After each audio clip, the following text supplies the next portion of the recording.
Rick Dollar with NetRadioDogs.com, and we are on the bus with Mr. Dale Watson. Dale, great to meet you.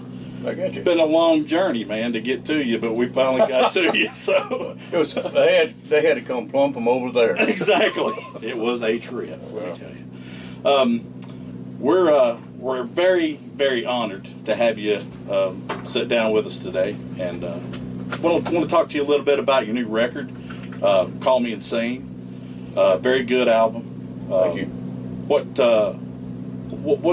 made you call it that?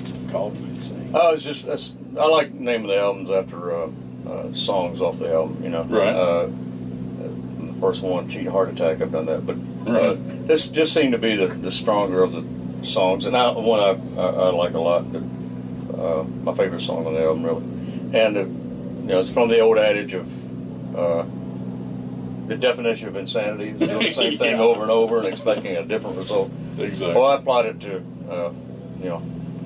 my love life, which is pretty much I understand. Believe me. I'm liking Jonesin' for Jones pretty good. I like that pretty well. Well, I thought about naming the album that because that is my other favorite on the album. The two in order was Call Me Insane and Jonesin' for Jones. But I didn't want to mislead people thinking it was all George Jones. Exactly. That's but right. yeah, but it meant a lot to me. I wrote that song about 3 days after he died. I was doing a gig and yeah, it was strange living in a world without George Jones. Yeah, I have to agree. Yeah. I mean, my dad was a big fan. All my uncles were big fans, and Merle Haggard. All those guys just were played in the house all the time. Right. So, but it made a big hole in the world when he left. Who influenced you? I mean, well, you could hear it. I mean, when people listen to my records, they can pick out my influences just like that. I mean, obviously Merle Haggard and Johnny Cash. I'd like to say Ray Price and George Jones and right. but not to say that I sound like them, but you can tell my influences. That I listened to a lot of them. Buck Owens. A lot of Bob Wills. So it's really the influences my dad had became mine because I was a rebellious teenager, but not musically. No, not musically. Though. Yeah, I was an emancipated minor. I left home pretty early, but do what you got to do. But when it comes to music, though, I love my dad's music and exactly. what he was listening to. So his records became my records, and so I would listen to a lot of Letty Brazil and Farron Young and Roy Acuff, Hank Williams. Amazing. And then stuff that was on the radio while I was growing up, which at that time mainstream radio was okay. Right. Because it was playing Ray Price's new one or Merle Haggard's new one, Johnny Cash's new one, Willie Nelson's new one. It was still what I thought was country music. Exactly. Which isn't now.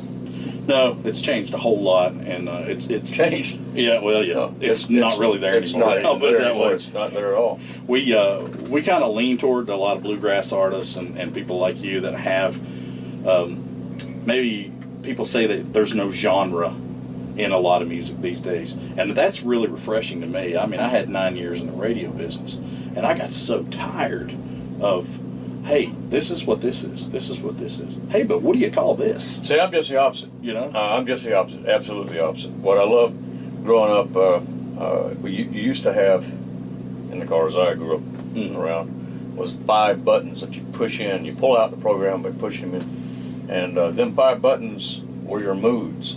If I was in the mood for a country station, if I was in the mood for blues, right, or easy listening, or even rock, it was there. You knew where to go. Exactly. It's like a grocery store. That's my only. I love Americana format. I think it's a great format. But it's so wide. It is. It's like a grocery store full of music with no category, with no. They said, okay, what you like is in here, go find it. Where do you look? That's true. You don't know where to look. That's right. And that's why I do like categories. I miss being able to push a button and know that was. So anyway, what I was saying, the categories are important to me.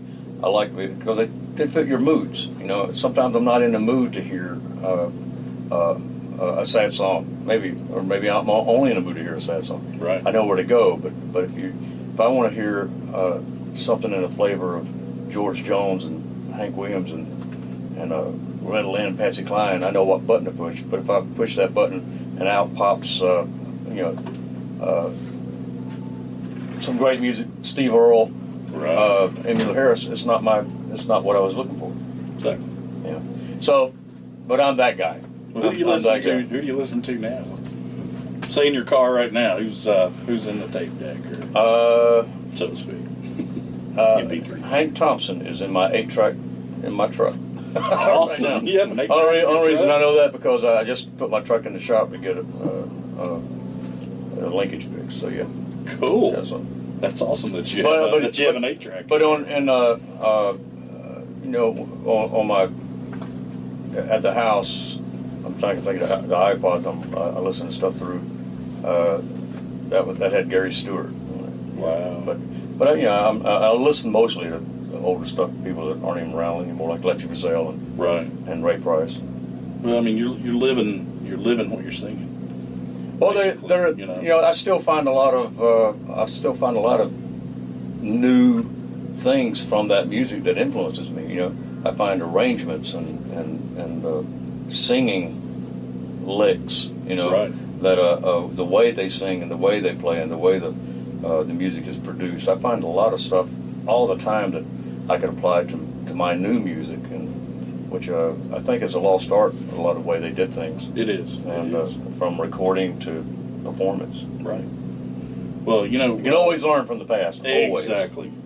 And bring it into the present. You're a road dog, man. I follow you. You are everywhere, and I have such respect for that these days because years ago that's how it was, and now,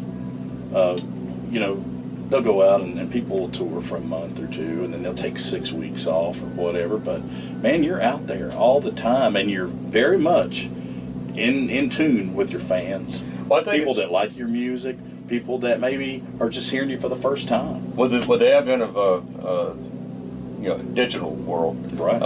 We have gone back to what way it was when Loretta Lynn was going from station to station and playing her record and getting people to hear it and then go play a club that night. Right. It's gone back to that now because we're not really making money on the sales of music anymore. That's a bygone thing. It is. You might sell it at the show, but it's the performances and getting to meet the audience. It's back to that, and I don't have a problem with that. I like that way. Yeah. I think it's the way what country music was, which is now Ameripolitan music. I think that's what... You coined that phrase, didn't you? Well, I had some help. We just trying to find a name that wouldn't mean anything if you heard it. Because if you use the word country in the description, then people are going to draw... Well, they're going to draw on what their definition of country is in their head. If I'm talking to a 20-something, their idea of country is Taylor Swift. Exactly. If I'm talking to a 50-something, their idea of country might be Garth Brooks. But I'm talking to anybody older, it might be Hank Williams. I'd like for it to be Hank Williams every time. That they think of that. But it was the man. Yeah. Let me tell you. But we just got away from the word and said Ameripolitan because it sounds better, actually. Well, it's easier to educate than re-educate. I've found. I'm getting a haircut somewhere in anywhere USA, and inevitably they ask me, "Well, what kind of music do you do?" And it's so hard to. Yeah, really. If I say country music, then I got to spend the next 10 minutes describing why I'm not what they think I am. Right. And when I say Ameripolitan, it's only 2 minutes of going, "Hey, well, you know what? Come listen to it, and if you like it, you like it." Exactly.